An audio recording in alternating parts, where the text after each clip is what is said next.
Have you ever watched a big storm and noticed how bright lightning flashes across the sky before you hear the rumbling roar of thunder?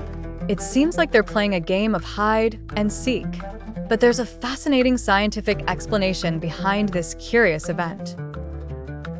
First, let's break it down a bit. Lightning and thunder actually happen at the same time.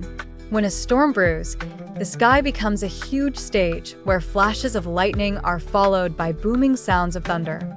But there's a twist. We see the lightning before we hear the thunder. How could that be? It all comes down to how fast light and sound travel. Imagine a race, and in this race, there are two competitors, lightning, which is light, and thunder, which is sound. Lightning is super speedy, zipping through the sky at a whopping 299,792 kilometers per second. It's like the fastest superhero you can imagine, zooming across the finish line almost instantly the moment the storm clouds open up. On the other hand, sound plays the role of the slower character in the story. Thunder, the sound from lightning, travels much more slowly. Sound moves through the air at about 343 meters per second. It might sound fast when compared to us on the ground, but compared to the lightning, it's like a turtle in slow motion. Now, picture this. A flash of bright lightning zaps across the cloudy sky. We see it almost instantly because of its incredible speed, but thunder, that loud boom, takes a little bit longer to reach our ears like any noise does. That's why, even though they started together, the light from lightning arrives much earlier than the sound of thunder. This difference in arrival time is also something we can use to our advantage. If you count the seconds between seeing the lightning and hearing the thunder, you can estimate how far away the storm is. For every 5-second count, the storm is roughly 1 mile away from you, so it's not just an amazing scientific phenomenon, but a helpful skill. So next time you see a flash of lightning, try the counting game and see how quickly the thundering booms follow. It's not just a fun trick, it's a way to understand how our amazing world works. Remember, lightning and thunder might seem like opposites, but together, they dance across the sky, bringing the drama of a thunderstorm to life.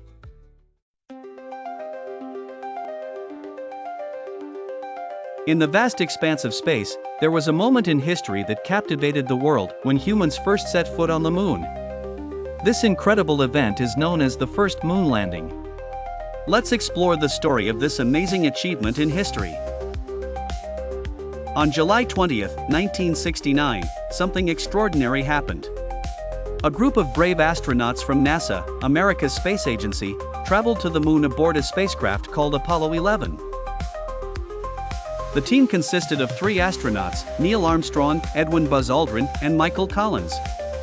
They were on a mission to do what no one had done before, land on the moon. After traveling for several days from Earth, the Apollo 11 spacecraft reached the moon. Neil Armstrong and Buzz Aldrin had the special job of landing the lunar module, called the Eagle, on the moon's surface. Michael Collins stayed in the command module, orbiting the moon, waiting for their return. As the Eagle approached the moon, everyone back on Earth held their breath in anticipation. There were some tense moments, as Neil Armstrong had to take manual control to avoid landing in a rocky area. But finally, with great skill, he steered the lander safely to the surface. Then, the moment came that would go down in history. Neil Armstrong opened the hatch and, with a brave heart, climbed down the ladder. As his foot touched the moon's surface, he spoke the famous words, "That's one small step for man, one giant leap for mankind." These words echoed across the world as a symbol of human achievement and exploration. Buzz Aldrin soon joined him on the moon's surface. Together, Neil and Buzz conducted experiments, collected moon rocks, and even took iconic photographs. They spent about 2.5 hours walking on the moon, making observations that would help scientists learn more about this mysterious place. Meanwhile, Michael Collins was alone, orbiting above in the command module, keeping everything ready for their return trip to Earth. After the moonwalk, astronauts Armstrong and Aldrin returned to the Eagle, which then ascended to reunite with Collins. With all three astronauts safely back aboard the command module, they began their journey home. They splashed down safely in the Pacific Ocean on July 24, 1969. The world celebrated this monumental achievement in awe and excitement. The first moon landing wasn't just a scientific milestone, it was a moment that brought people together, showing what humans can accomplish with courage, teamwork, and the desire to explore the unknown.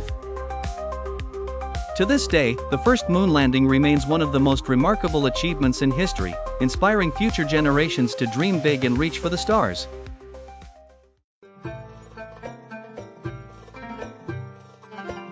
Long ago, in ancient India, a disciple by the name of CEFR sought the Buddha, yearning for profound wisdom. CEFR had heard that the enlightened one's teachings radiant with truths that transcended words. Determined to fathom such depths, he traveled far, through cities and wilderness alike, to sit at the feet of the great teacher himself.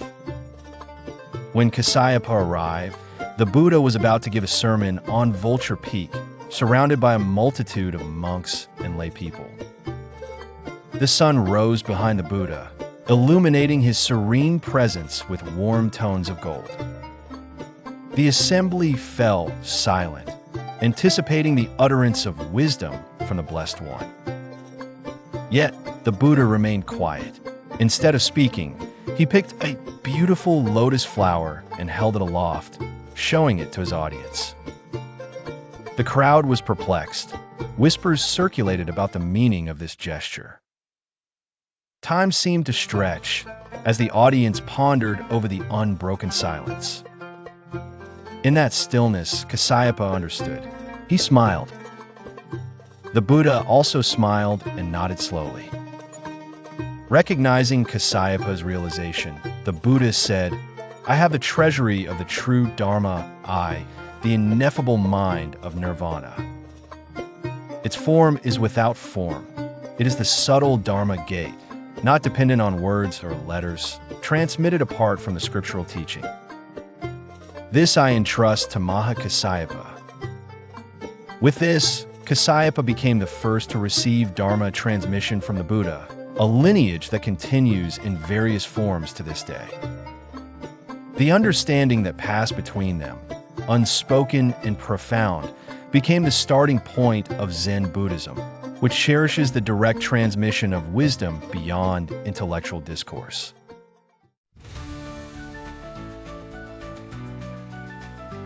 Venturing into the unknown takes courage but can lead to unimaginable growth.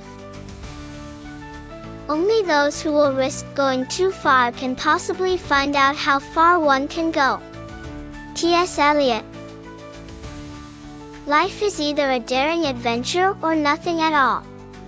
Helen Keller. A ship is safe in harbor, but that's not what ships are for. John A. Shedd. The biggest risk is not taking any risk. Mark Zuckerberg.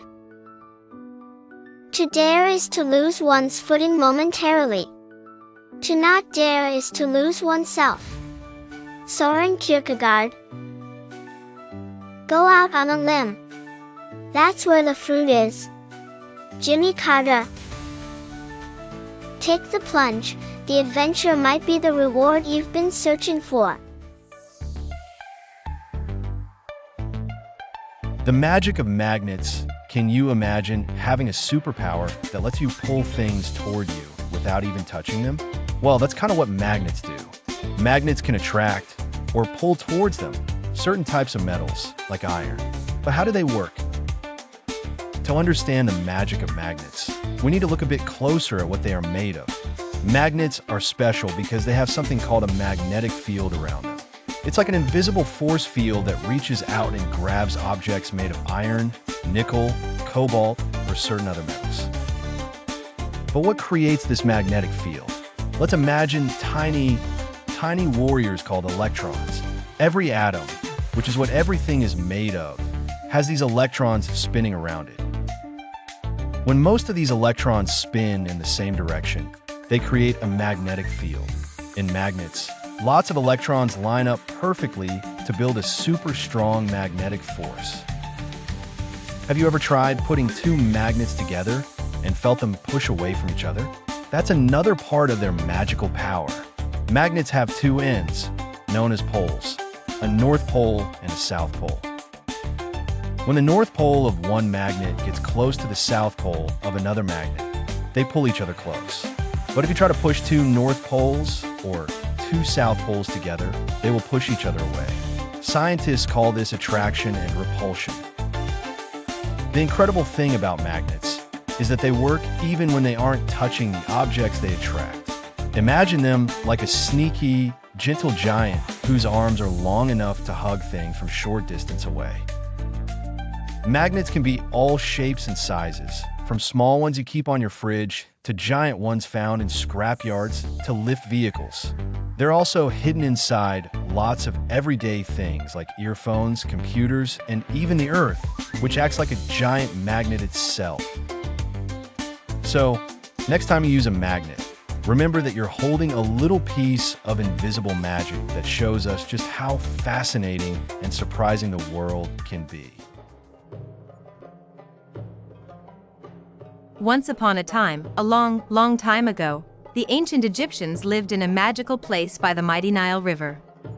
This happened around 5,000 years ago. Can you imagine that?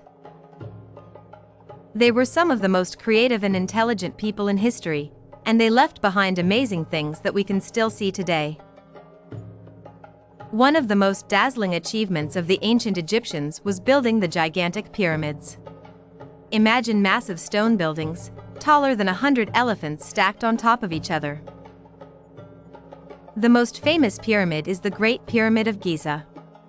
It was built for an Egyptian king called Pharaoh Khufu around 2500 BC.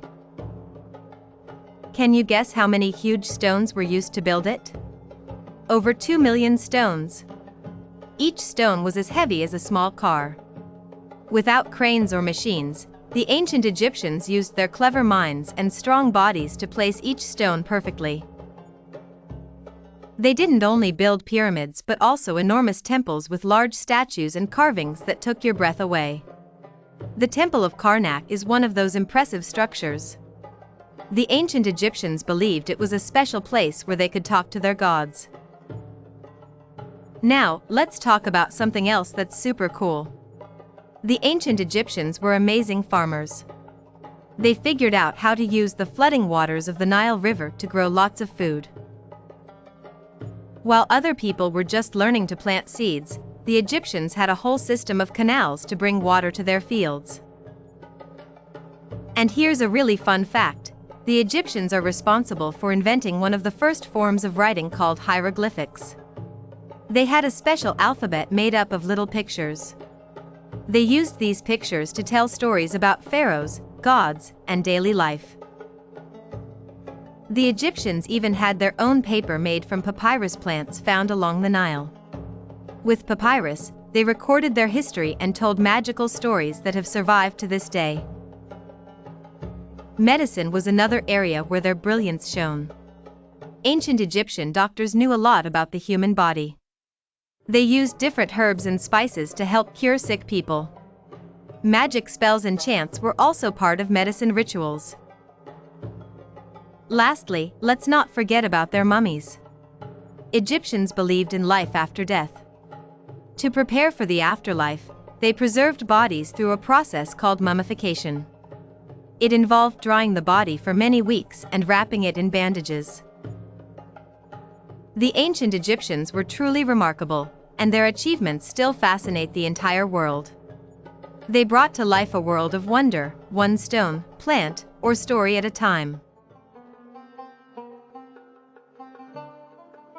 In a serene village nestled at the foot of a misty mountain, there lived a venerable master known for imparting wisdom through silence and simplicity.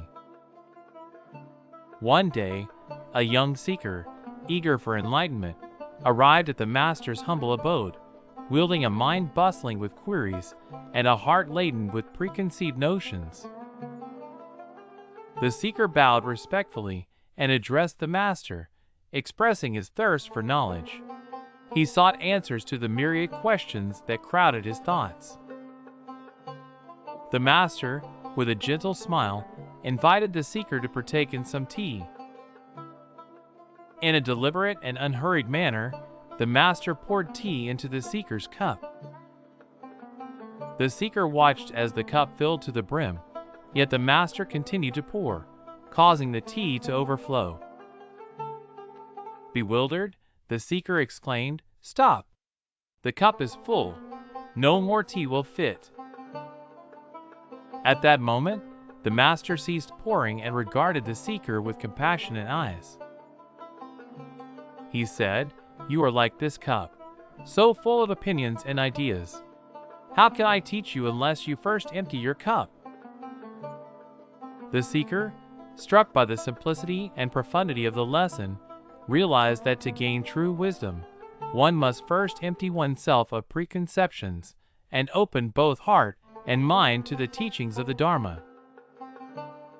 From that day forth, the seeker approached his studies with a new perspective, always remembering the episode of the overflowing cup, and gradually he imbibed the deep insights of Buddhist teachings, advancing on the noble path of enlightenment. The story embodies the principle that an open heart and mind, empty of preconceptions, are essential for true learning and spiritual growth. Every day offers a new opportunity to find purpose and meaning. The purpose of life is to live it, to taste experience to the utmost, to reach out eagerly and without fear for newer and richer experience. Eleanor Roosevelt.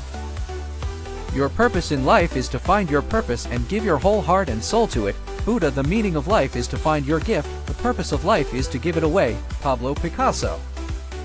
Act as if what you do makes a difference. It does. William James. Great things are done by a series of small things brought together. Vincent van Gogh. The best way to find yourself is to lose yourself in the service of others. Mahatma Gandhi. Life's meaning is sculpted in small, everyday acts of purpose.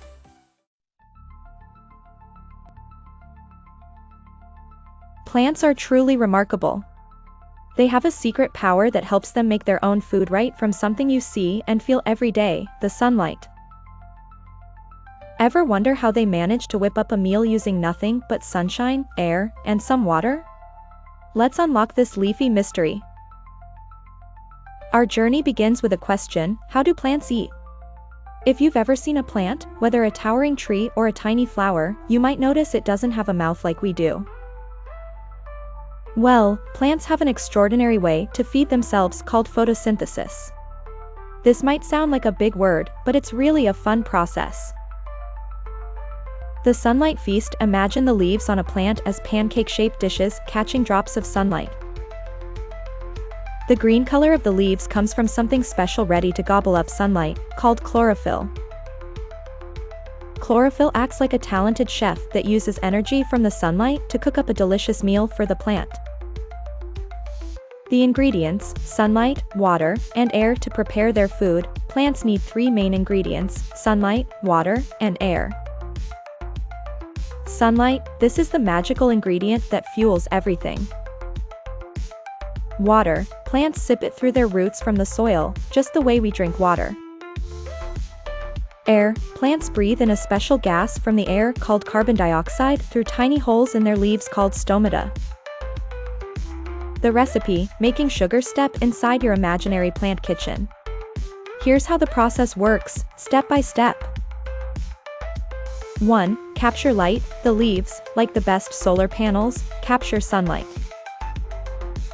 2. Mix the ingredients. When sunlight hits the chlorophyll, it sparks a magic reaction using water and carbon dioxide. 3. Cook up sugar. The energy from sunlight helps combine water and carbon dioxide into a sugary food called glucose. This sugar is essential as it gives the plant energy to grow, make flowers, fruits, and stay strong. We can think of glucose as a yummy snack that the plant can munch on all the time. Once upon a time, many years ago around the 8th to 11th centuries, there lived a group of adventurous people known as the Vikings. They came from places like Norway, Sweden, and Denmark in a region called Scandinavia. These people were known for sailing the seas in their long ships, exploring new lands, and sometimes even raiding villages for treasure. The Vikings were fascinating for many reasons. They weren't just fearsome warriors. They were also skilled farmers, traders, and explorers. They traveled great distances over the ocean, reaching places like Britain, Ireland, Greenland, and even North America long before Christopher Columbus was born. Imagine sailing on one of their long, narrow boats, with a dragon's head carved at the prow, gliding over the sea waves. The Vikings navigated their ships using the sun, stars, and even birds to find land. They were like the astronauts of their time, exploring the unknown. But life for the Vikings was not just about adventures on the sea. At home, Viking families lived in longhouses made of wood, where they would tend to their farms, keeping animals like sheep and pigs and growing crops such as barley and wheat. They were very skilled workers and made beautiful jewelry from silver and gold. Viking society was made up of different classes. The kings and chieftains were at the top, ruling over villages and overseeing trade. Below them were the farmers, and at the bottom were the thralls, who were workers and sometimes slaves. Do you know the Viking culture was rich with myths and legends?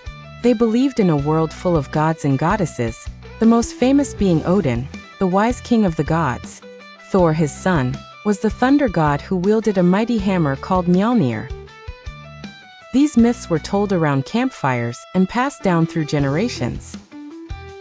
Not all Vikings were raiders and warriors. Many became settlers, forming new communities and blending with the local population of the lands they reached. They influenced the languages, culture, and even the genes of the regions they settled in. The Vikings' time, known as the Viking Age, eventually came to an end, but their legacy lives on. We remember them not only as fierce warriors, but as explorers with a sense of adventure and a desire to discover the world beyond their own. Isn't history amazing? Next time you read about faraway lands or epic adventures, think of the Vikings and their incredible journey through history. In the gentle hills of ancient China, where bamboo groves whispered in the wind, there lived a young disciple named Ming. Ming was of a curious nature, always buzzing with questions that flitted about like the dragonflies over the lotus pond. Though earnest in his practice, he often felt turmoil within, a constant flutter of thoughts and worries. One morning, the venerable Master Li noticed Ming's troubled demeanor. The wise teacher, whose silence was as robust as a mountain and as flowing as the river, invited Ming to join him on a walk through the monastery's serene gardens. As they strolled among the flowering cherry trees, Master Li spoke gently. "Ming, tell me, what troubles you?" Ming hesitated, then poured out his heart. "Master, my mind is like a marketplace. It chatters constantly, and I cannot find peace. I diligently study the sutras and practice meditation, but silence eludes me." Master Li chuckled softly and paused under the shade of a magnolia tree. "Ming," he said, "silence is not the absence of sound, nor is it found in seclusion alone. It is within you, waiting to be embraced." He gestured to a nearby pond, its surface calm and clear. "Do you see the pond, Ming? When it is still, the moon reflects perfectly upon it. Our mind, too, must find its stillness to reflect the truth. Come, sit with me in silence." Days turned into weeks as Ming practiced this newfound teaching. He joined Master Li every dawn, sitting in quietude by the pond. He observed the ripples caused by wind and rain, realizing how external conditions affected its tranquility. Gradually, he learned that his thoughts were like those ripples, impermanent and influenced by his external interactions and internal cravings. Through embracing silence, Ming discovered a profound inner space, a realm untouched by the chaos of daily life. The less he spoke, the more he listened, to others, to nature, and most importantly, to the depths of his own heart. One day, masterly noticed the change in his disciple. Ming's eyes now held the tranquil clarity of the pond at dawn, unmarred by the ripples of restlessness. Masterly gently imparted, "Remember, Ming, the true silence is the one that resounds within, despite the noise of the world. In silence, you will hear the Dharma more clearly than spoken words can teach." Embrace your truth, even when surrounded by silence. There is no greater agony than bearing an untold story inside you. Maya Angelou. The single biggest problem in communication is the illusion that it has taken place. George Bernard Shaw. To be yourself in a world that is constantly trying to make you something else is the greatest accomplishment. Ralph Waldo Emerson. Imagine standing outside just after a rainy day, when the sun peeks out from behind the clouds, and suddenly, there it is, a beautiful, colorful arc stretching across the sky. Have you ever wondered how exactly these mesmerizing rainbows form? Let's dive into the magic of light and water. The story of a rainbow begins with sunlight.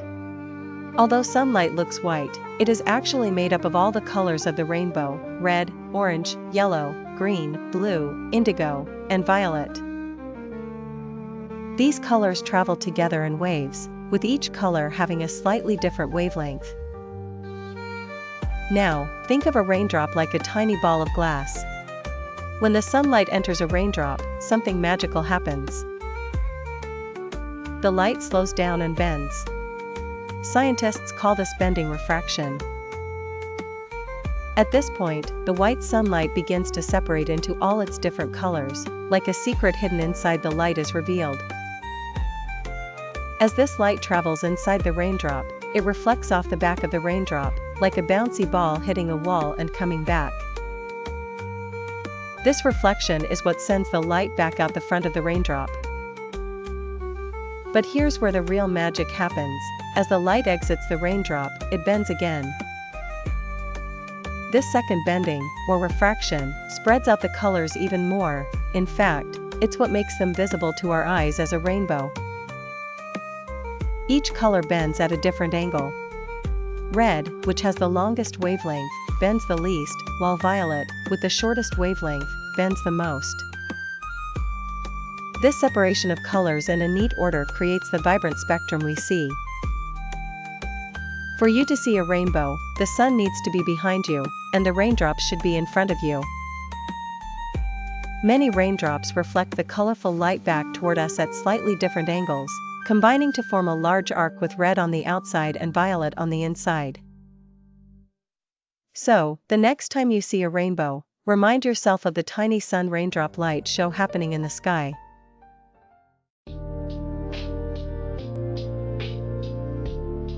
Martin Luther King Jr. was born on January 15, 1929, in Atlanta, Georgia, in the United States. He was named after his father, who was a preacher. Martin was very smart and loved to read books. He grew up in a world where people were treated differently because of the color of their skin, which was called segregation.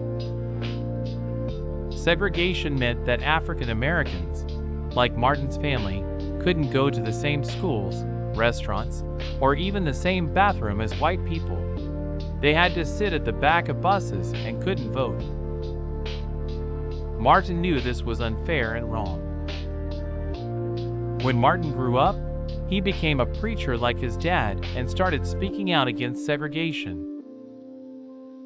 He used his strong voice and powerful words to tell everyone that treating people differently because of their skin color was not right. Martin Luther King Jr. became the leader of a big movement called the Civil Rights Movement. The people in this movement wanted all races to be treated equally. Martin believed in peaceful protest, which meant he wanted to stop segregation without fighting or violence. He organized marches, gave speeches, and helped people understand why everyone should be treated as equals. One of his most famous speeches was the "I have a dream speech. In that speech, Martin talked about his dream for a world where people wouldn't be judged by the color of their skin, but by who they were inside. Martin Luther King Jr. showed everyone that if you believe strongly in something, you can change the world. Because of his hard work, laws were changed in the United States, and it became illegal to treat people differently because of their race. Sadly, Martin was shot and killed in 1968, but his dream of equality continues to inspire people to work together for a better, fairer world. Martin Luther King Jr. is important because he fought for equality and justice without using violence. His actions and words helped change laws, and his legacy lives on as people continue to work towards his dream of a world where everyone is treated equally.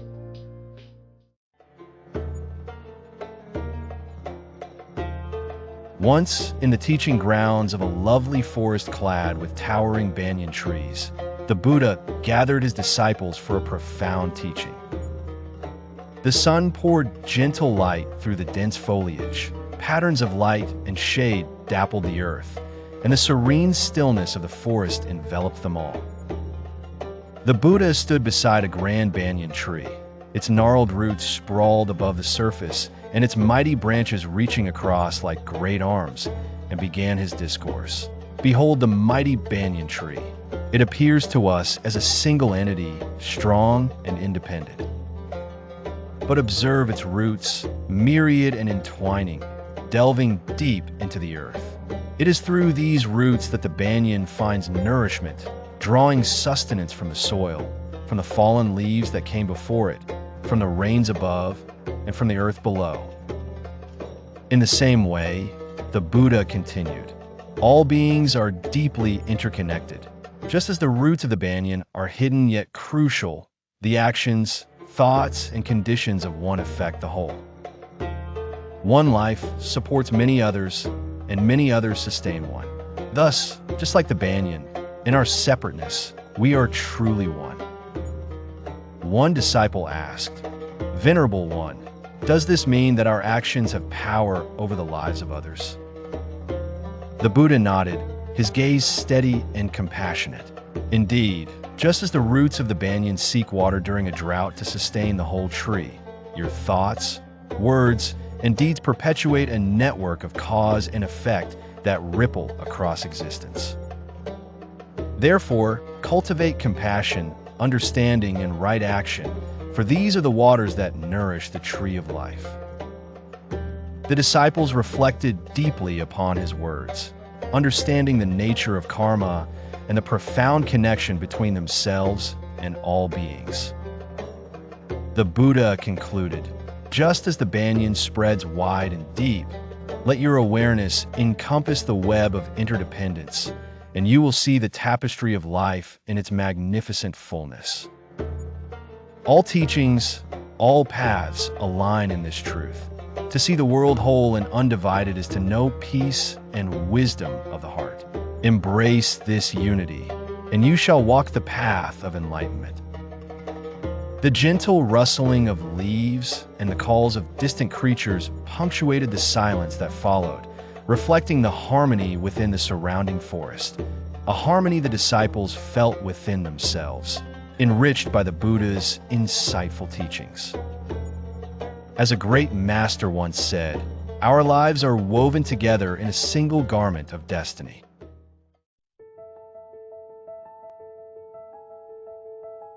Amidst the turmoil, let your inner peace be the eye of the storm. The greatest weapon against stress is our ability to choose one thought over another. William James. You don't have to control your thoughts. You just have to stop letting them control you. Dan Millman. Keep calm and carry on. Unknown. Panic causes tunnel vision. Calm acceptance of danger allows us to more easily assess the situation and see the options. Simon Sinek. Remain calm, serene, always in command of yourself. You will then find out how easy it is to get along. Paramahansa Yogananda. In the midst of movement and chaos, keep stillness inside of you. Deepak Chopra. Stay calm and let your spirit guide you through the storm.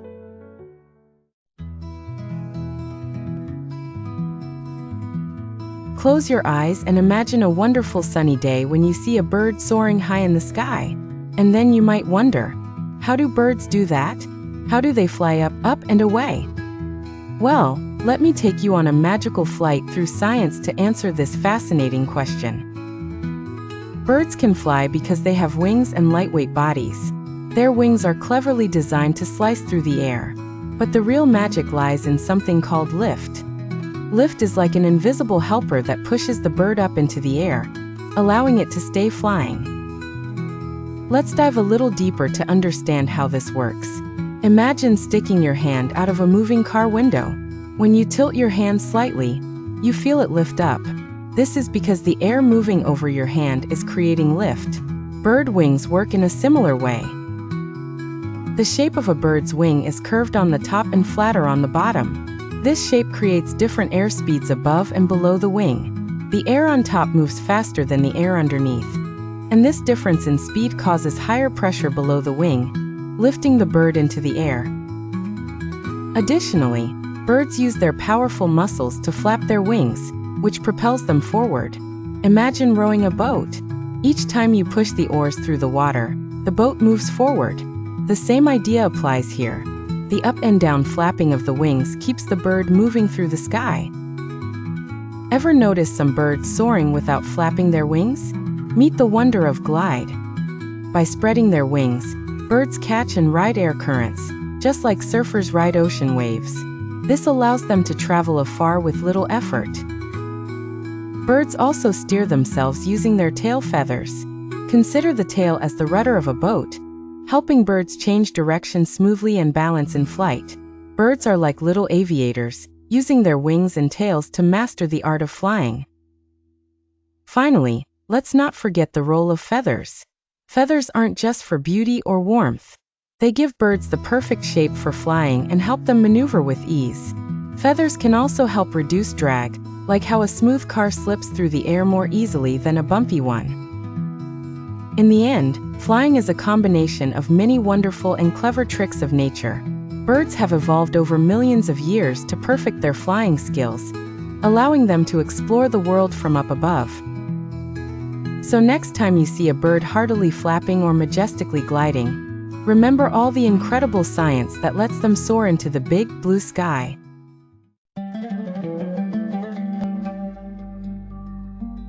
The Roman Empire was one of the greatest and most powerful empires in world history. It lasted for many centuries and changed the world in many ways. However, like everything else, it eventually came to an end. Today, we're going to explore the reasons that caused the fall of the Roman Empire. A long history. The Roman Empire began as a small city on the Italian peninsula. Over time, it grew into a massive empire controlling much of Europe, North Africa, and parts of Asia. At its height, it was known for its strong army, grand buildings, and for being a center of art and science. However, by the 4th and 5th centuries AD, things began to change. Leaders faced a lot of challenges, both from inside the empire and from outside. Reasons for the fall. 1. Too big to handle. The Roman Empire became too big to manage. Imagine trying to control a huge playground, with kids running everywhere. It was hard for Roman leaders to communicate and make sure everything ran smoothly across such a large area. 2. Internal troubles inside the empire. There were many problems. There was corruption, which means that some leaders were dishonest and cared more about themselves than the people. This made the citizens unhappy. Also, the Roman Empire's economy wasn't in the best shape as taxes were high and there wasn't enough money. 3. Invaders. One of the biggest problems was invaders. Many groups of warriors, like the Visigoths, attacked Roman lands. The Visigoths even captured the city of Rome in 410 AD. 4. Splitting the empire in hopes of making it easier to manage, Emperor Diocletian split the empire into the Eastern and Western Roman empires. While the eastern side, known as the Byzantine Empire, stayed strong for a while, the Western Roman Empire weakened. 5. A series of poor leaders. As the years went by, the Western Roman Empire had a lot of leaders who couldn't make things better. They were unable to stop the decline. Ending of an era. Slowly, city after city began to fall to invaders and internal troubles. The last Roman emperor, Romulus Augustulus, was overthrown in 476 AD. That year is usually marked as the end of the Western Roman Empire. However, the Eastern Roman Empire or Byzantine Empire continued for almost another 1,000 years. A great legacy. Even though the Roman Empire fell, it left a great legacy. We still see Roman ideas today in laws, buildings, and even languages. Many of the languages we speak today come from Latin, the language of the Romans. So, although the Roman Empire came to an end, its influence carries on, reminding us of its incredible history.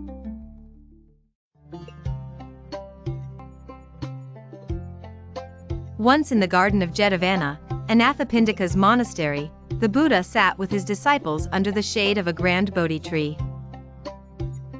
Among them was Ananda, his beloved attendant, who approached the teacher with a pressing question. "Master," Ananda began, humbled by his own lack of understanding despite his years of close attendance, "I have listened to your teachings, yet I struggle to see the truth within myself. It seems elusive and out of reach. How can I uncover it?" The Buddha smiled gently, a serene luminescence in his eyes. Knowing Ananda's sincerity, he decided to guide him through experience rather than discourse. "Ananda," the Buddha said, "look around this garden. What do you see?" Ananda took a moment. "I see the trees swaying in the breeze, birds flittering, and the clear blue sky above." The Buddha nodded approvingly. As with the garden, it is so with the mind. What is reflected outside is reflected within. Consider a clear mirror, it shines truths untarnished by illusion. Our mind, too, must be like this mirror, perfectly still and clear to reflect the truth within. Perplexed yet intrigued, Ananda again asked, "How do I make my mind this mirror?" With unyielding patience, the Buddha led Ananda to a nearby pond. The water was calm, and they both peered into its surface, seeing their reflections. "When the water is calm, you see your face clearly," the Buddha remarked. "When you quell the disturbances of craving, aversion, and delusion, your mind becomes peaceful, like this still water, and the truth of your nature is revealed effortlessly." As Ananda watched the faint ripple fade away from the pond's surface, the realization dawned upon him. It was not the world or the self that must change, but the framework of his perceptions, his understanding and acceptance of the truth within. The Buddha continued, "Often, it is our tangled thoughts, like ripples on the water, that obscure the clarity. As a great master once said, truth is not sought, it is realized through self-reflection and unclouded understanding." With this, Ananda resolved to practice vigilance and mindfulness, allowing both the world around and the world within to be revealed as they truly are. Buddhist principle * the sutra says, "In seeing the world with clarity, one sees one's own nature clearly." The truth inside us is mirrored by the world outside when perceived with a still and clear mind.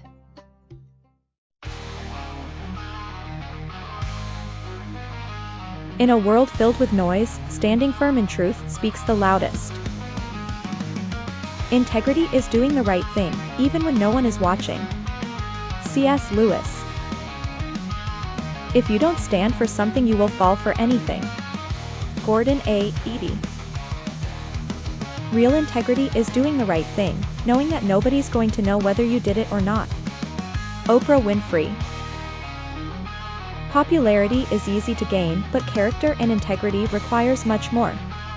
Unknown. In looking for people to hire, look for 3 qualities: integrity, intelligence, and energy. And if they don't have the first, the other two will kill you. Warren Buffett. To believe in something, and not to live it, is dishonest. Mahatma Gandhi. Living with integrity not only brings peace, but helps to build a legacy that outlives the noise of popularity.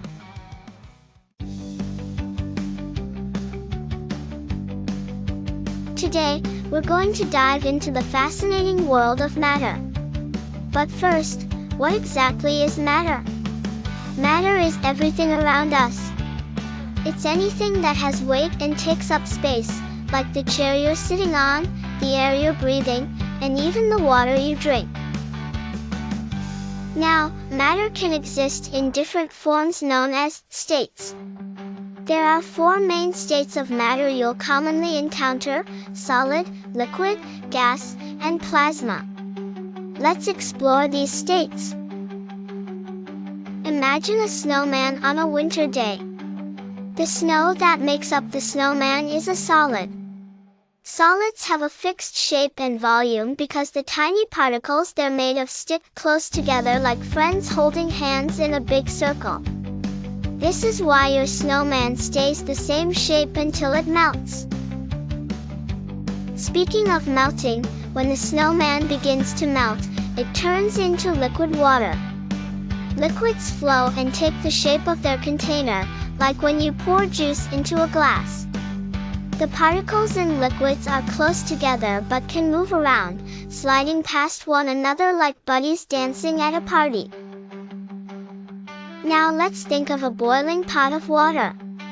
As the water boils, it turns into steam, which is a gas. Gases don't have a fixed shape or volume, they spread out to fill the whole space they're in.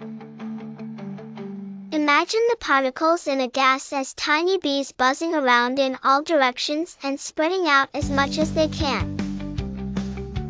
But wait, there's more. Have you heard of plasma? Plasma is a bit rarer here on Earth, but it's all over the universe. Plasma is like a gas but supercharged, with lots of energy. Lightning is a great example of plasma. It flashes, bright and powerful. Now you know about solids, liquids, gases, and plasma. The state that matter takes depends on its temperature and pressure. For instance, ice turns into water when you heat it up because you're giving those particles more energy. Matter is constantly changing and can transform from one state to another. That's why you'll see ice melt or water evaporate on a hot day.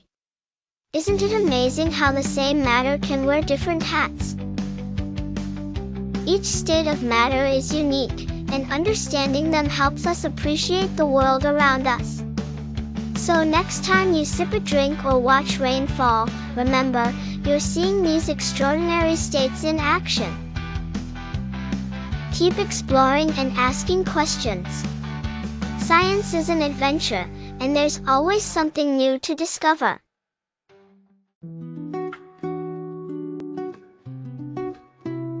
Once upon a time, in the enchanting land of ancient Egypt, there was a queen named Cleopatra. She is one of the most famous queens in history, known for her intelligence, beauty, and her dramatic life. Cleopatra was born around 69 BC, a long time ago when Egypt was a powerful country. She was from a family of rulers called the Ptolemies, who were originally from Greece. Cleopatra became queen when she was just a teenager, and she was very clever. She spoke several languages and was always eager to learn more about politics, which is how countries are governed. At that time, Egypt had a great city called Alexandria, which was a center of knowledge and culture with its massive library and bustling marketplaces. Cleopatra wanted Egypt to be a strong and independent country. However, there was another powerful civilization called Rome, which was growing stronger every day. To protect her kingdom, Cleopatra had to navigate tricky politics. She met and formed a relationship with 2 Roman leaders, Julius Caesar and later, Mark Antony. Her partnership with Julius Caesar helped her stay in power for a while, as Caesar was one of the most influential men in Rome. With Mark Antony, Cleopatra shared a famous love story filled with both triumph and tragedy. However, not everyone in Rome was happy with her influence, and after many battles, including the famous Battle of Actium, Cleopatra and Mark Antony were defeated by Octavian, another Roman leader. It is said that Cleopatra was so determined to remain royal and proud that she chose not to be captured by her enemies. Instead, according to legend, she made her own decision to end her life, using the bite of a venomous snake called an asp. Today, Cleopatra is remembered as a remarkable queen who is not only beautiful, but incredibly smart. Her story is one of adventure, love, and the struggle for power. Children all over the world are fascinated by her life, making her one of history's most captivating figures.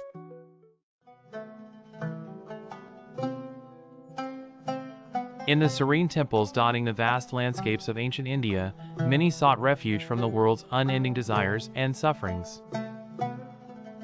Among them were two senior travelers, seasoned in the art of wandering. Their lives had been full of adventure, yet the weight of their accumulated experiences and possessions had become a burden they could no longer carry.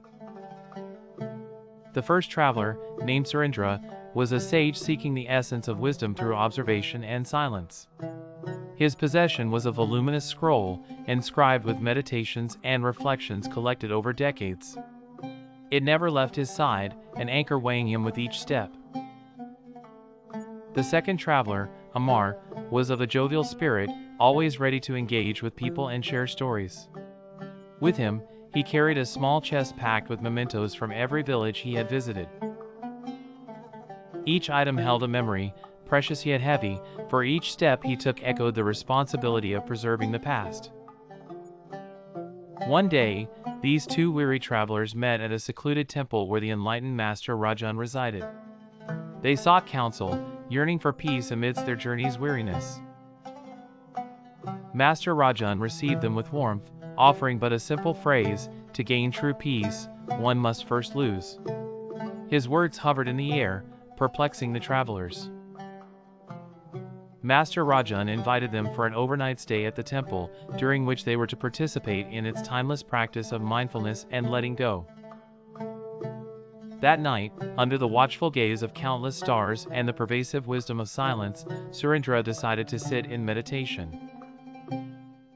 With eyes closed, he imagined releasing each letter of his cherished scroll into the night sky, watching as the scroll dissolved into nothingness, leaving only the clarity of unspoken understanding. Meanwhile, Amar took a different path. He gathered his mementos around him, contemplating each one with gratitude but finally acknowledging their transient nature. As dawn approached, he placed them at the base of a sacred Bodhi tree, silently bidding farewell with a heart full of love, knowing that true joy lay in the moments they reminded him of, not in their possession. As the morning sun bathed the temple in golden light, Master Rajan approached them now enlightened, a tranquility having settled over their faces, a calmness neither had known before.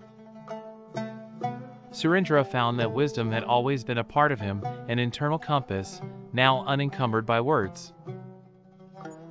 Amar discovered that joy need not be weighed by memories but lived moment by moment, woven into every step he took. The travelers continued their journeys, unburdened and lighthearted. Peace was flowing like the breeze through the rustling leaves along their path, their spirits attuned to nature and its simple harmony.